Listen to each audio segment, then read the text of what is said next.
Hello and अस्सलाम वालेकुम। I am tutor रहीला मकसूद और आज हम चैप्टर नंबर 7 एंड 8 स्टडी करेंगे which is about purchases. Purchases क्या होती हैं? जब भी आप कोई चीज परचेज करते हैं फॉर रीसेल पर्पस के लिए, उसे बिजनेस में जनरल टर्म में कहा जाता है परचेजेस। ES साथ में लगाया जाएगा। कोई भी चीज जो खरीदी इस नियत से जाती है कि उसे बाद में आप सेल करेंगे, उसे हम कहेंगे वो परचेजेस है। ठीक है। अब जी, अगर हम देखें बिजनेसेस में हमारे पास मैन्युफैक्चरर बिजनेसेस भी होते हैं, रिटेलर्स भी होते हैं। मैन्युफैक्चरर प्रोडक्ट को बनाते हैं रॉ मटेरियल से।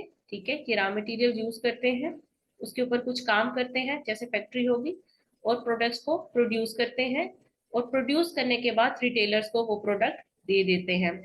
रिटेलर्स क्या करते हैं, उस प्रोडक्ट को आगे फॉरवर्ड करते हैं। समटाइम रिटेलर्स की यहाँ पे एक लंबी सी चेन होती है, कुछ होलसेल रिटेलर्स होते हैं, कुछ स्मॉल वॉल्यूम पे काम कर रहे होते हैं रिटेलर्स। हर तरह के जो रिटेलर्स होते हैं आगे जो है प्रोडक्ट को फॉरवर्ड करते हैं टुवर्ड्स एंड कस्टमर।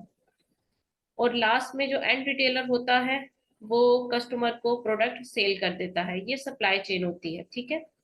अब सप्लाई चेन में आपका कोई भी बिजनेस हो, बिजनेस या तो अपना जो माल आगे बेच रहा है वो पीछे से खरीद रहा होगा। ठीक है, वो परचेजेस कर रहा होगा।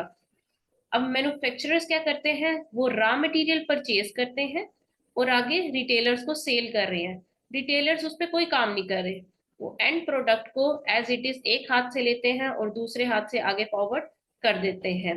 मैन्युफैक्चरर्स के लिए रॉ मटेरियल परचेजेस है, रिटेलर्स के लिए जो है वो एंड प्रोडक्ट जो मैन्युफैक्चरर्स का था वो परचेजेस है। वो इस पे कोई काम नहीं करेंगे, एज इट इज इसको बाय करेंगे और आगे सेल कर देंगे। ठीक है।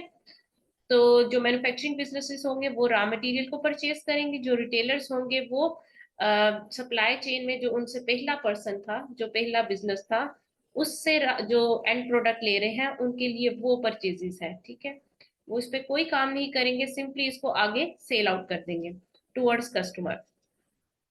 ये तो हमने देखा परचेजेस क्या होती हैं। परचेजेस हर वो चीज जो बिजनेस में बाय की जाती है फॉर रीसेल पर्पस के लिए। ठीक है, इन्वेंट्री को हम बिजनेस में परचेज करते हैं और सेल करते हैं।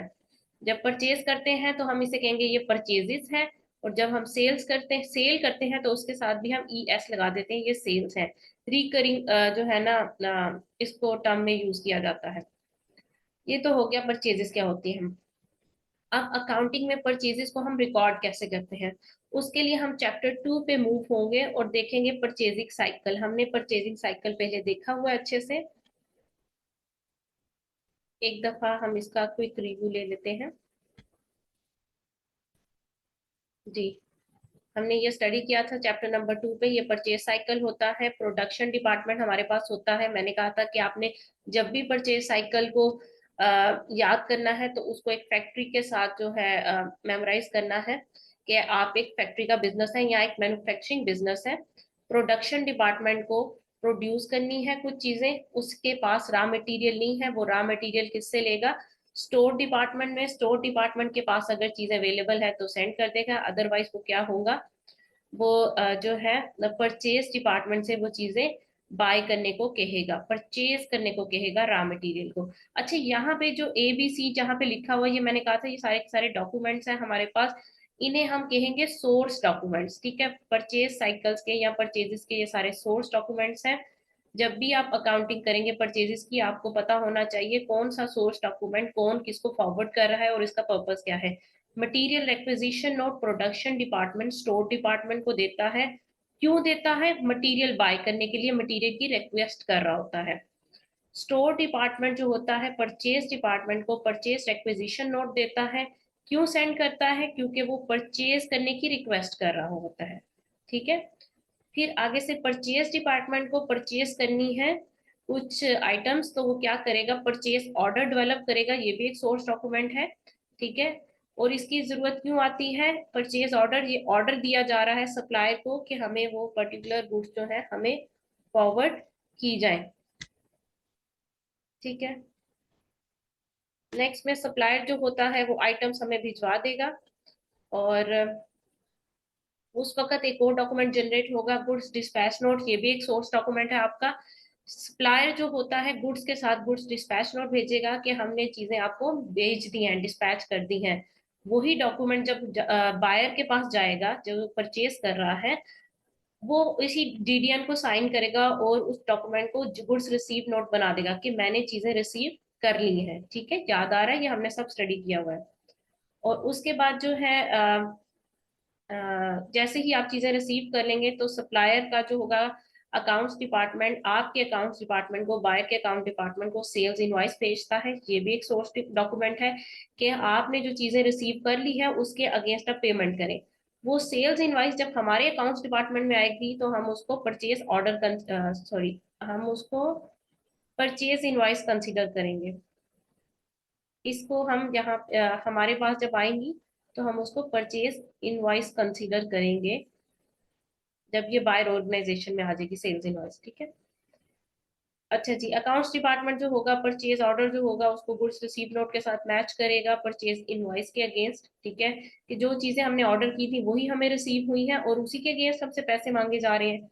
ये तीनों चीजें आपस में टैली होनी चाहिए। ठीक है, जो हमने ऑर्डर की थी वही मिली है, ज्यादा कम नहीं मिली, और उतनी ही हमने रिसीव की है और उतने के अगेंस्ट ही पेमेंट मांगी जा रही है, ज्यादा कम पेमेंट नहीं मांगी जा रही। अब जी उसके बाद जो अकाउंट्स डिपार्टमेंट वाले हैं वो चेक रेक्विजिशन नोट जो होगा वो अपने हेड ऑफ डिपार्टमेंट को भेजेंगे कि जी जेन्युइन पेमेंट है, हमें करनी है। चेक रेक्विजिशन नोट जो है जो हेड ऑफ डिपार्टमेंट अप्रूव करेगा और फिर पेमेंट कर देगा। चेक रेक्विजिशन नोट अगेन ये भी एक सोर्स डॉक्यूमेंट है। ठीक है, ये यहाँ पे जितने भी ABCD या GH तक जो है ये सारे के सारे आपके सोर्स डॉक्यूमेंट हैं। ये परचेजेस में सारे इस्तेमाल होते हैं। एक बायर जब भी आप कोई चीज परचेज करते हैं उस वक्त ये सारे के सारे डॉक्यूमेंट जनरेट होते हैं। अकाउंटिंग में डाटा डालने के लिए कोई ना कोई सोर्स डॉक्यूमेंट होना चाहिए।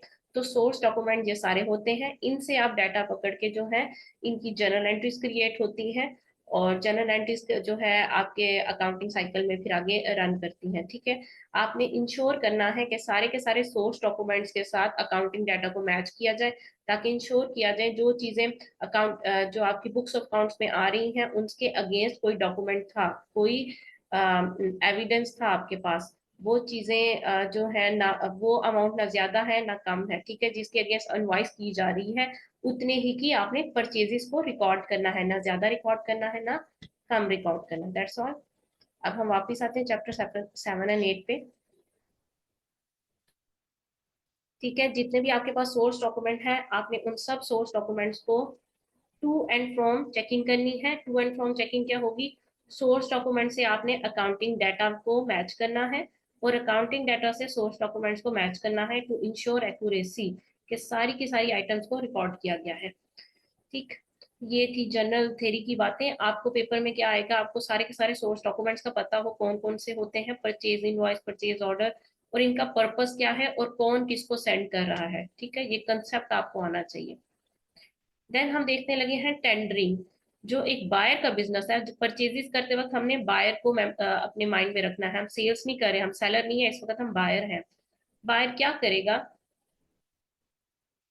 बायर जो है सप्लायर्स को इनवाइट करेगा कि वो बिडिंग करें। ठीक है, जब भी आप परचेज करते हैं, टेंडरिंग क्या होती है? टेंडरिंग के कंसेप्ट में आप मल्टीपल सप्लाई, आप ना न्यूज़पेपर में ऐड दे देंगे कि आपको जो है से आपको पीसी चाहिए, काफी सारे पीसीस चाहिए। तो आप जो है सप्लायर्स को, मल्टीपल सप्लायर को इनवाइट करेंगे कि वो बिडिंग करें। ठीक है, अपनी प्राइस कोटेशन दें, किस प्राइस पे हमें सेल करेंगे। प्राइस कोटेशन में प्राइस आ जाएगी, आपकी क्वालिटी आ जाएगी, कौन सी क्वालिटी का क्या रैम होगी, क्या जो डिफरेंट फीचर्स होते हैं पीसीस के वो आप देखेंगे, क्या क्वालिटी होगी इन डेप्थ। एंड सर्विसेज, आप सर्विसेज कौन सी प्रोवाइड करेंगे? आप आफ्टर सेल सर्विस प्रोवाइड करेंगे। सेल करने के बाद अगर कोई प्रॉब्लम आ जाती है आपके प्रोडक्ट में तो वो आके आप रिपेयर करेंगे उसको। ये सारी सर्विसेज आप प्रोवाइड करेंगे। तो या आप हमें कैरिज आउटवर्ड प्रोवाइड करेंगे, आप हमें डिलीवरी प्रोवाइड करेंगे, आप अपने गोदाउन से लेके हमारे गोदाउन तक वो चीज प्रोवाइड करेंगे। ये सर्विसेज में आ जाती है। प्राइस, क्वालिटी एंड सर्विसेज जो है ये प्राइस कोटेशन में आप मेंशन करेंगे और आप बिड कर देते हैं। सप्लायर्स, सारे के सारे सप्लायर्स ना बायर को बिडिंग करते हैं कि हम ये इस प्राइस पे आपको ये सर्विसेज और क्वालिटी प्रोवाइड करेंगे। फिर एज अ बायर आप देखते हैं कौन सा सप्लायर आपको सूट कर रहा है, A B C D, किसकी प्राइस कोटेशन या किसकी बिडिंग आपको अच्छी लग रही है, जिसकी बिडिंग मिनिमम प्राइस पे प्राइस कम हो और क्वालिटी हाई हो और सर्विसेज भी हाई आपको दे रहे होंगे, आप उस सप्लायर को सिलेक्ट कर लेंगे। ठीक है, उसने टेंडर विन कर लिया, हम ये भी टर्म यूज करते हैं। तो ये भी एक छोटा सा कंसेप्ट है कि किस तरह से टेंडरिंग की जाती है।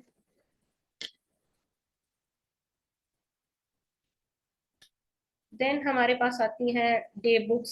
डे बुक्स क्या होती हैं, ये भी हमने स्टडी किया था। आपके पास purchase day book, sales day book होती है, परचेज रिटर्न, सेल्स रिटर्न, ये सारी डे बुक्स होती हैं, पेटी कैश डे बुक्स। सबसे पहले एंट्री जाती है कहाँ पे, आप डे बुक्स में रिकॉर्ड करते हैं। डे बुक से आप कहाँ पे रिकॉर्ड करते हैं, फिर दो साइमल्टेनियसली जो है आपकी रिकॉर्डिंग्स हो रही होती है अकाउंट्स में। एक तो होती है नॉमिनल या जनरल लेजर में, जो है आपकी एंट्री पोस्ट हो रही होती है, और दूसरी इंडिविजुअल अकाउंट में या मेमोरेंडम, मेमोरेंडम अकाउंट भी कह सकते हैं आप, या इंडिविजुअल अकाउंट्स भी कह सकते हैं। दोनों में आप साइमल्टेनियसली एंट्री पास करते हैं। जैसे आपने परचेजेस की हैं तो आप जनरल लेजर में एंट्री पास करेंगे, जो होगा परचेज लेजर।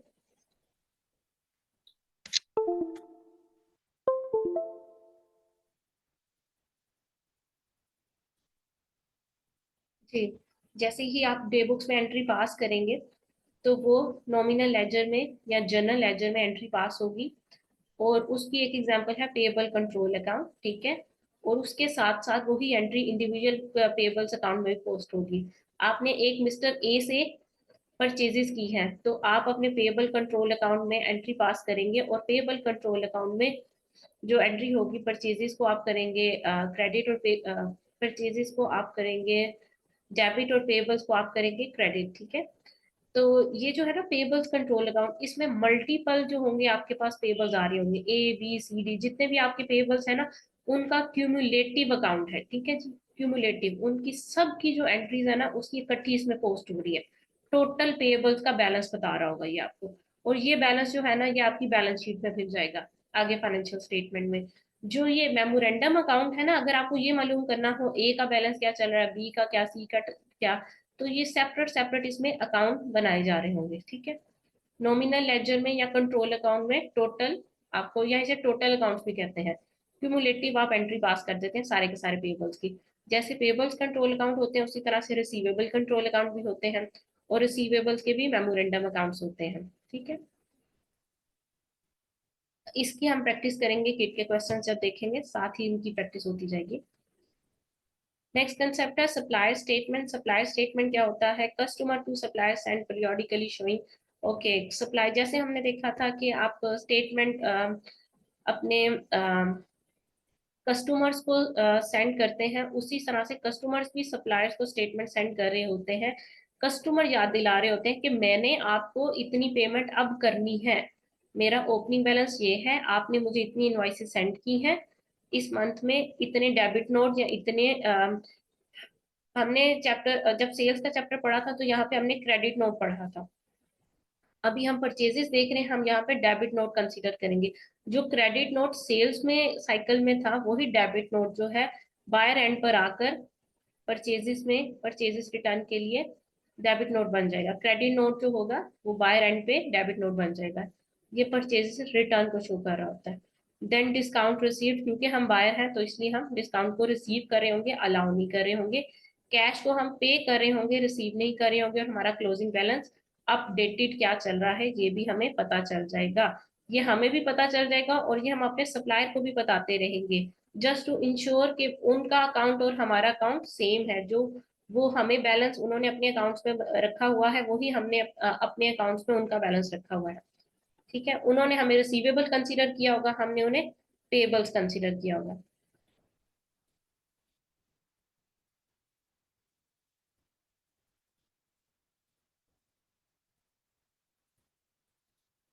जी, कुछ डबल एंट्रीज है वो भी देख लेते हैं इस चैप्टर से रिलेटेड, सिंपल सी हैं, पहले भी हमने पढ़ी है।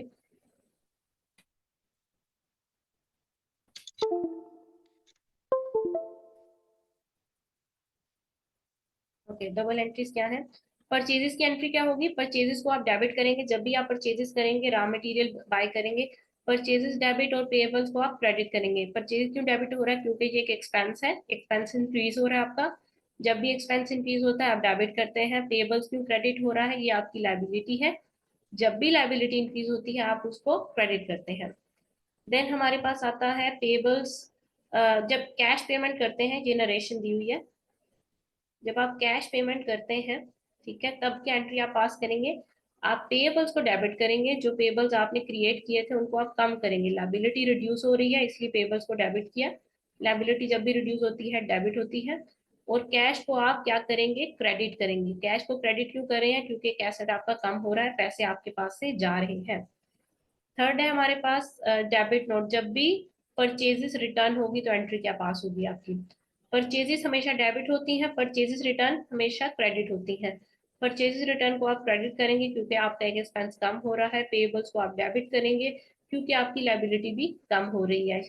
पेएबल्स किस किस तरह से डेबिट हो रहे हैं? या तो कैश में पेमेंट हो रही है या परचेजेस रिटर्न हो रही है, ठीक है। अच्छा जी, अगर आप डिस्काउंट रिसीव कर रहे हैं at the time of payment तो क्या एंट्री पास होगी? परचेजेस डेबिट कैश क्रेडिट ये तो होनी ही होनी है। अब इसको कंपाउंड एंट्री कर लेते हैं हम। कैश में जो पेबल्स थे आपके 100 के थे, उनमें से आपने पेमेंट कितनी की है? 80। तो जो 20 है वो आपने डिस्काउंट रिसीव किया है, सेटलमेंट डिस्काउंट रिसीव किया है, आपने अर्ली पेमेंट की है इसलिए आपको डिस्काउंट मिला है। तो ये 20 का जो है आपका डिस्काउंट रिसीव भी क्रेडिट हो जाएगा। क्यों क्रेडिट हो रहा है ये? क्योंकि ये इनकम है। इनकम जब भी इंक्रीज होती है उसको आप क्रेडिट करते हैं। जब हमने सेल्स का चैप्टर पढ़ा था तो डिस्काउंट अलाउड देखा था और डिस्काउंट अलाउड को आपने डेबिट किया था। डिस्काउंट अलाउड आपका एक्सपेंस था, डिस्काउंट रिसीव्ड आपकी इनकम है, ठीक है। तो ये कुछ एंट्रीज हैं आपकी परचेजेस से रिलेटेड। अब टैक्सेस, ये हमने लास्ट जो हमने लेक्चर देखा था उसमें भी हमने ये स्टडी किया था। और सेम वही एंट्रीज हैं जो परचेज से रिलेटेड हमने पहले पढ़ी थी, दोबारा बस रिवाइज हो रही है आपकी। टैक्सेस, मैंने आपसे कहा था जो परचेजेस का टैक्स जो होगा डेबिट होगा, ठीक है, और सेल्स का टैक्स क्रेडिट होगा। परचेजेस रिटर्न क्योंकि क्रेडिट हो रही है इसका टैक्स क्रेडिट होगा। जो सेल्स रिटर्न डेबिट होती है उसका टैक्स डेबिट होगा। जो जो चीज जो हो रही है उसका टैक्स भी वो ही होगा, ठीक है। इसको कैसे देखते हैं? परचेजेस डेबिट, क्योंकि परचेजेस डेबिट है इसलिए इसका टैक्स भी हमने डेबिट कर दिया। दूसरी साइड पे पेबल्स जाएंगे, ठीक है। परचेजेस और पेबल्स करते हैं ना, परचेजेस डेबिट पेबल्स क्रेडिट, ये एंट्री पास होती है। जब आप टैक्स को देखेंगे साथ में तो परचेज के साथ टैक्स भी आ जाएगा। ये टैक्स पॉइंट की एंट्री है इनवॉइस डेट की। हमने कहा था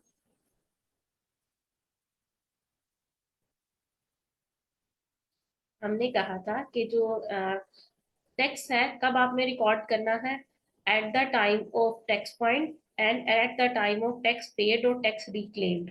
जब भी आप टैक्स की पेमेंट कर रहे होंगे या टैक्स को कह ले रिक्लेम कर रहे होंगे उस वक्त रिकॉर्ड करना है। और इनवॉइस डेट पे आपने उस टैक्स को रिकॉर्ड करना है। जब आप पेबल्स को पेमेंट कर रहे होंगे उस वक्त टैक्स को रिकॉर्ड नहीं करना, ठीक है। अच्छा जी, तो यहाँ पे हम देखते हैं कैश को। अब हमने टैक्स रिक्लेम कर रहे हैं तो कैश आपका आ रहा है, कैश डेबिट, ठीक है। और इनपुट टैक्स क्रेडिट, ये 70 से हमने दिया है तो हम यहाँ पे 70 भी कर सकते हैं। कैश डेबिट और इनपुट टैक्स कितना रिक्लेम हुआ हमारे पास? 70। इनपुट टैक्स क्या शो कर रहा होता है? Purchase tax. अच्छा जी, अब परचेजेस रिटर्न की टैक्स, परचेजेस रिटर्न की टैक्स एंट्री क्या होगी? पेबल्स डेबिट और परचेजेस रिटर्न क्रेडिट होता है ना। तो परचेजेस रिटर्न को आप क्रेडिट कर रहे हैं इसलिए उसका टैक्स भी एसोसिएटेड जो उसका टैक्स होगा वो भी क्रेडिट होगा। और दूसरी तरफ पेबल्स डेबिट हो जाएगी, ठीक है। तो ये है परचेज, जैसे परचेज के साथ उसका टैक्स डेबिट हुआ था इस तरह से परचेज रिटर्न के साथ उसका टैक्स भी क्रेडिट होगा। तो ये थी आपकी कुछ एंट्रीज, किस तरह से आप अकाउंट्स में परचेज को रिकॉर्ड करते हैं। आपका ये चैप्टर वाइंड अप हो चुका है, इसे रिवाइज कर लीजिएगा। जो इसके क्वेश्चंस हैं प्रैक्टिस, जब हम किट के क्वेश्चंस देखेंगे तब होपफुली हम उन्हें अटेम्प्ट करेंगे। Okay, that's all for today. Have a nice time, take care, अल्लाह हाफिज।